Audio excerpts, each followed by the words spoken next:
Pagi ni aku tak berapa nak ada kerja sangat, so aku plan lah nak ajak bini pergi ride cari sarapan, dan baru perasan plate number motor aku dah gaib entah ke mana. Semalam elok je ada, siapa pula yang kebas.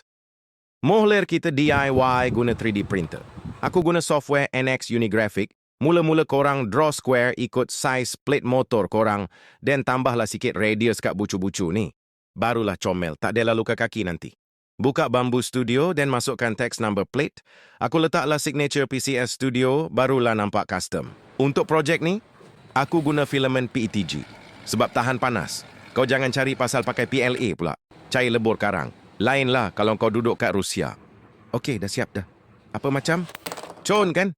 Nama pun custom. Dah halang-halang tu aku print sekali skru M5 2 biji. Skru hijau ni memang kena dengan color motor aku.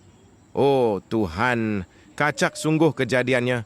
Kalau kau berkenan nak custom, boleh kasih DM Pakcik cepat.